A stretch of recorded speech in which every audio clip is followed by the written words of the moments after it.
Now, on that property, the video you saw, there's only one road. There's only one way in and one way out, and the gate is always locked. So anybody comes into the property, they're going to know about it.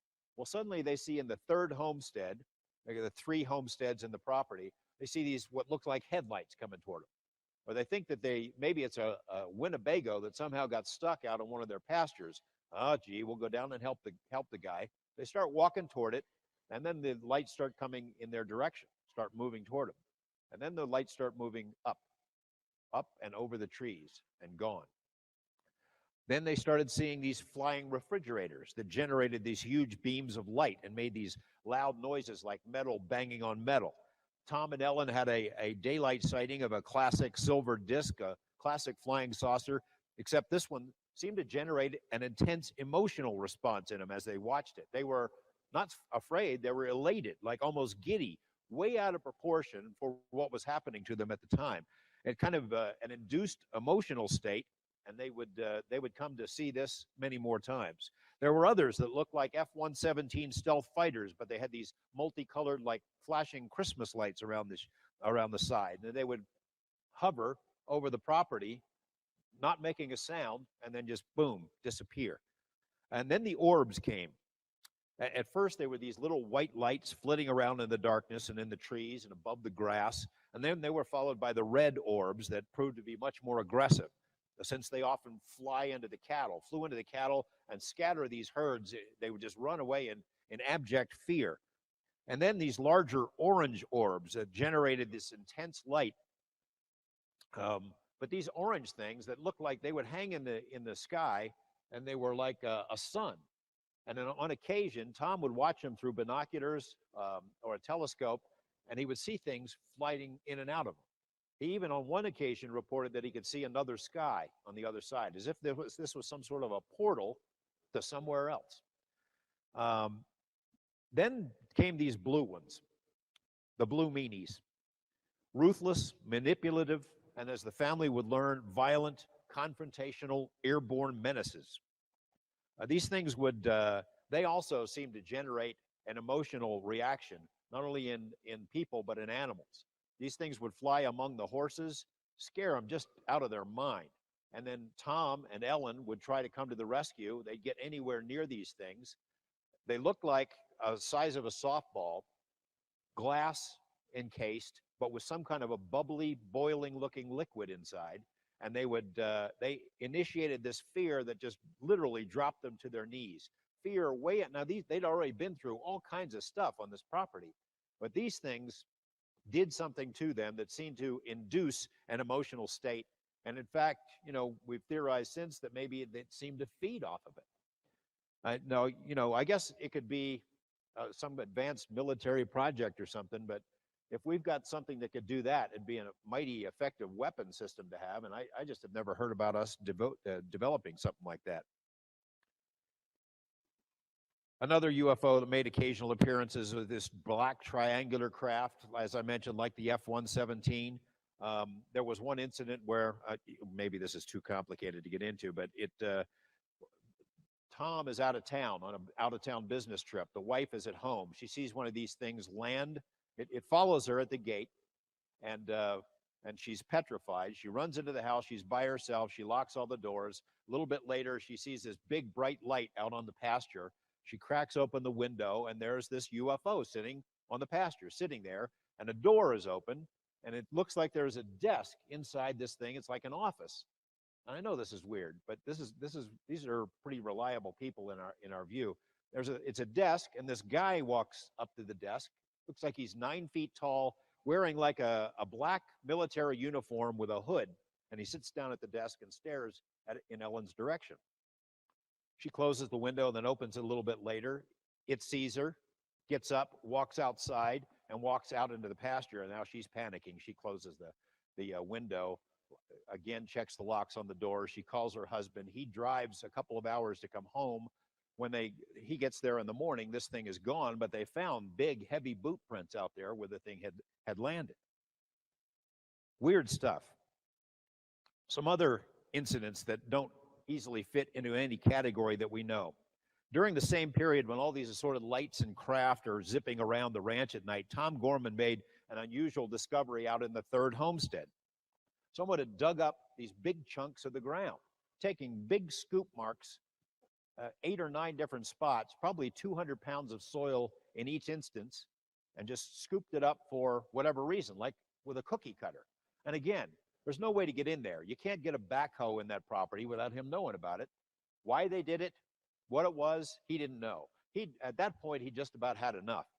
He was thinking it was the military messing with his brain, but he knew he'd had enough. He tried to talk to his neighbors. No one seemed to know what was going on, except for everyone knew that it had always been around there. Weird stuff like that. So he agreed to talk to a local newspaper reporter who wrote a story, and the story was picked up by the AP, and they took a photo of Tom standing there with these scoop marks. That photo went all over the country under his real name, and it's how Bob Bigelow from Las Vegas, who created NIDS, found out about what was going on out there, and eventually led to him coming to that property. But I'll get back to that. The other incident is far more unsettling. As the weirdness at the ranch mounted, the word filtered out about the property and weird stuff was going on.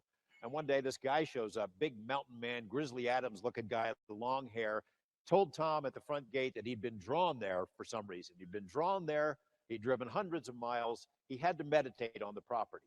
Tom and his son are kind of looking at the guy and thinking, this is pretty goofy. This is pretty funny. The guy, they figured, what the heck, they're going to let him in. You got to get in their car. They'll drive you. You tell us where you want to meditate. So the guy cruises into what is the middle homestead, which is where a lot of weird stuff. He goes, that's the spot. Let me out here.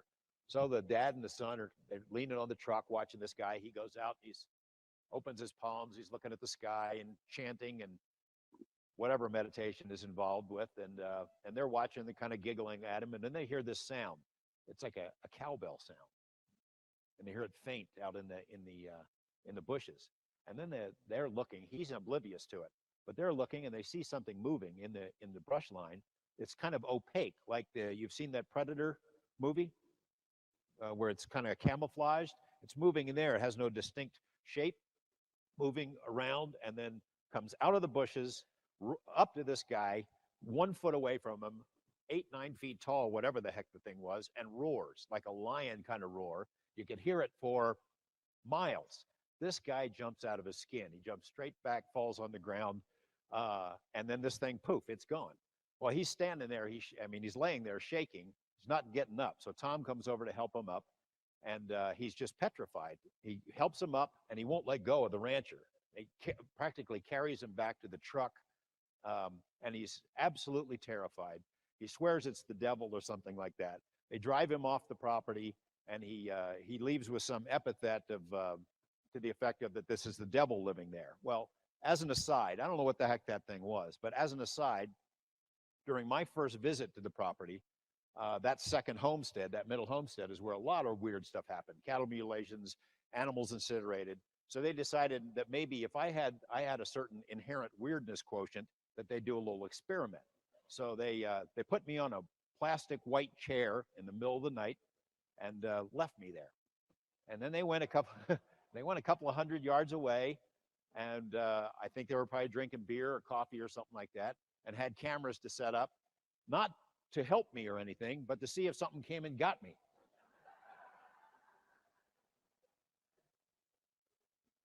I would like to tell you that I'm brave and no thoughts of predators coming to grab me ever even popped into my head, but it was spooky. It's always been spooky out there. The only thing that did come and get me though that night were mosquitoes. So after about 45 minutes, I'd have quite enough as being bait out in that homestead. As mentioned, the ranch sort of became like a shopping list, a paranormal shopping list, and it gets to the point that mentioning all of it just sounds ridiculous.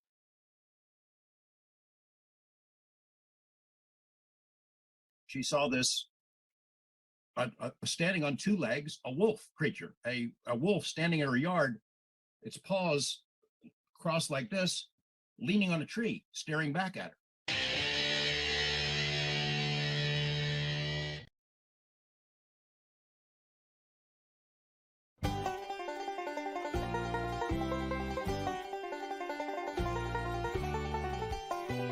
I'm Dr. Travis Taylor.